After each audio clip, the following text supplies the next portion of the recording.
What's up, guys? Welcome back to the channel. Been doing some beekeeping. I don't know what I'm doing. I just got the hat. Got one angry bee still really mad at me. I got an entire hive really ripped apart. We're gonna go ahead into the house since we got some doors and stuff like that now, and maybe we can escape some of these bees. We'll see. Really cool, interesting piece of data. Woo! I hear one. But I hear really cool, oh, there's actually a bunch. Friendly. Okay, probably shouldn't be doing that, but you know, think we've escaped the bees. I don't know what I'm doing with beekeeping, guys, I'm gonna be real with you. But I'm learning. I haven't even watched any YouTube videos yet. That's how new I am at it. Real early. My buddy gave me a nuke. True story. Homie gave me a nuke. I don't know what I'm doing, but I got a nuke. Anyway, Capitol Police are receiving or testing for their CDLs in preparation for the trucker convoy to land in DC. It's also kind of, at this point in time, like really questionable if they'll even get into DC because they're fully expecting them. And so I think that they'll be stopped right there on the roadway. But it'll be interesting to see how this goes down. I wouldn't recommend going out to it. Protests tend to be a lose-lose situation. Now, in the case of the Berlin Wall, and Gerald Celente talks about this all the time, he's like, you know how the Berlin Wall came down? One guy said he had enough of it, went out there, and then a bunch more, and they stayed, and then more came, and then they stayed, and then more came, and they stayed, and more came. But if you go and have a protest and it's over in a week, a bunch of people get arrested, et cetera, you know, as an individual, like on a macro scale, yeah, I super support it, great. But on an individual scale, a lot of trouble, a lot of trouble that you could get in by being up there. But I think it's interesting. I heard this from a Capitol Police officer. Just got a CDL, exciting, and they have their CDLs so that they can arrest people and then, you know, as they said, steal the trucks. I was like, wow, okay, mask off at this point, huh? We're not even hiding it anymore. But I think it's interesting. You know, you got a bunch of Capitol Police officers getting their CDLs in preparation for an event. I think that for you guys watching, I think that this event might be, it could be the event. And that's kind of my, it's kind of a speculation, really. I don't know what to really call it. Because I could see some idiot Capitol Police officer, like at January 6th, because it was like pretty much like the FBI or whoever it was that did the January 6th insurrection. Who really knows? We just know that it was probably the security apparatus knows who actually did the January 6th thing. It was just like one of those things where it was like, it was interesting, entertaining to watch, sure. Mobs though, crowds just turn into mobs. They just do. All right, I had to take the jacket off. I think I had some honey dripping on. I don't know what I'm doing, so I think I had honey dripping on me and the bee kept on hanging out. So nonetheless, the whole crowd thing, the whole going to a protest thing, I mean, it's not like I don't support it, but it just seems like an awful lot of trouble for a very low return. And it's not that I'm not pro these events happening. I just think that a better way to perhaps do this would be like, obviously you have to switch the currency that you're using if you want to really support them. You're not gonna be able to do this through the US banking system, but I think that the best thing to do is just a stay-at-home protest thing. Like, yo, park every truck, pay a dude, you know, $50 a day, $100 a day, whatever. Let him cancel his insurance or whatever, you know, let him reduce down his expenses and just pay everyone to stay and just not run the trucks. That would be the better way to go. Because if you want to see actual revolutions or you want to see major change, you want Walmart to be empty. You want like your grocery stores to be absolutely empty. That's the key to any real revolutionary like moment, is like most people will tolerate a lot of crap, but when they get hungry and they panic because they are hungry, that's when things really change. And so in my opinion, the best and easiest, chillest way to do it would be literally like do a Monero campaign where you get all these truckers to switch to a Monero like currency or whatever. You could do it with metal, you could do it. There's ways to do this, but obviously you can't do it through leaving electronic trail. Let's put it that way. You could certainly leave electronic trail and convert it into a hard metal and then distribute that hard metal, or just go to cash, I mean, whatever. There's many ways to do this, but from what we saw in Canada, that should be like round one, like what didn't work there. And so anyway, I think it's interesting, especially because I heard about it today, where it was like, hey, Trav, you know, CDLs, Capitol Police officers getting their CDLs. I know a dude who's got one. And I'm like, well, that's funny because, you know, there's a difference between passing your CDL test and actually knowing how to drive a truck. I've had my CDL now for years now, but I think it's going to be hilarious because you know that like Capitol Police officers are going to basically confiscate trucks. You know that one of them is going to wreck a truck.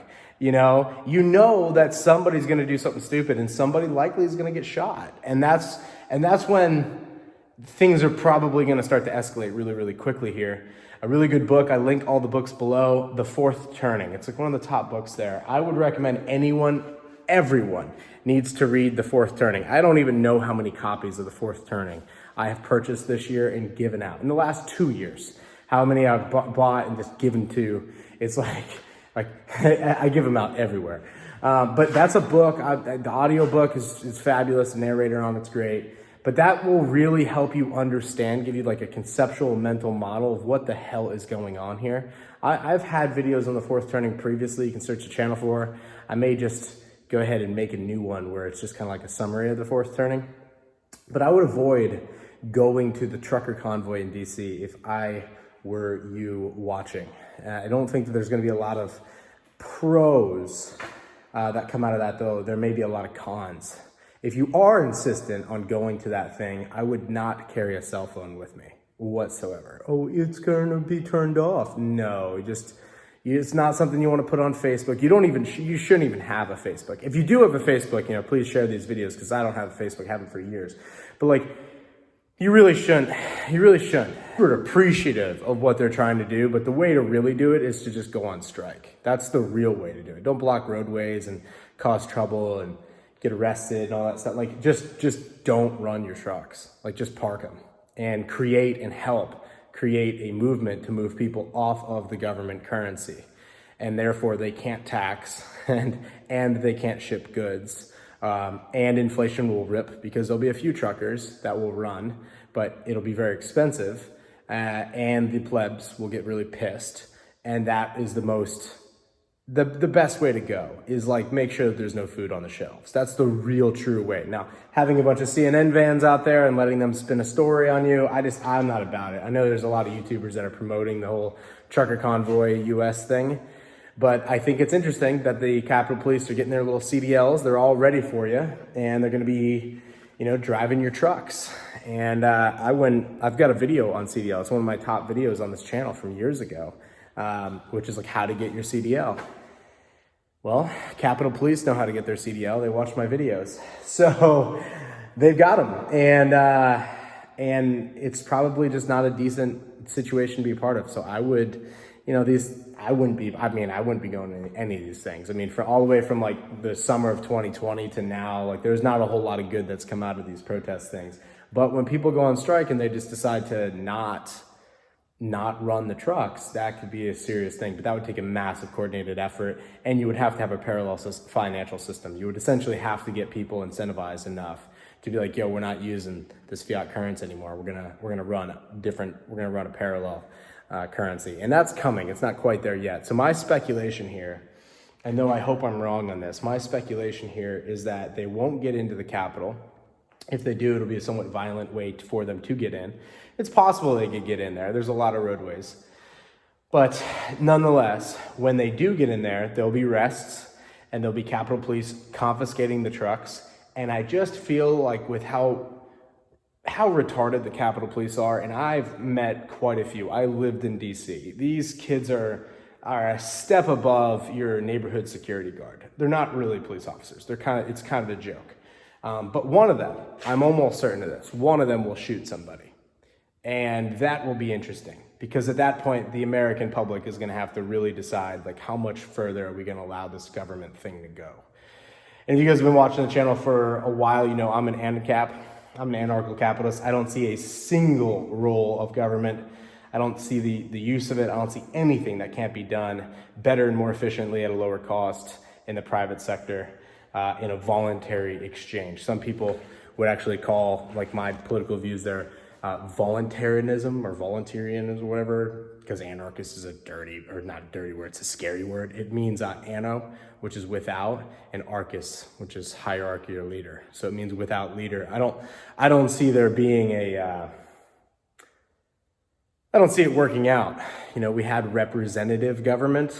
Maybe it was better than monarchy. Maybe it wasn't better than monarchy, but nonetheless, that's what we got. And now we're at this spot where it's like, we don't really need representative governance. We could have decentralized governance. If you and I wanted to vote on an issue, we should be able to just log in with our Face ID on our fully trackable phones and vote like, hey, are you pro weed, taxing it or not? Here's this study. This one says that here's how much we're spending to police it. Here's how much we could tax it.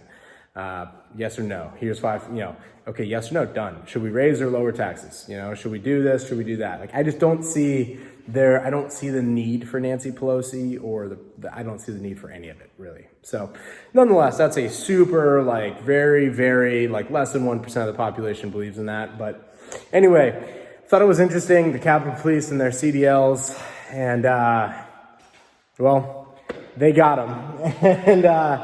And they'll be confiscating trucks, and that'll be something to watch for. And I also think that they're gonna wreck trucks, and that could be a thing too. Like, some idiot Capitol Police officer gets in somebody's truck after he steals it, essentially, and wrecks it.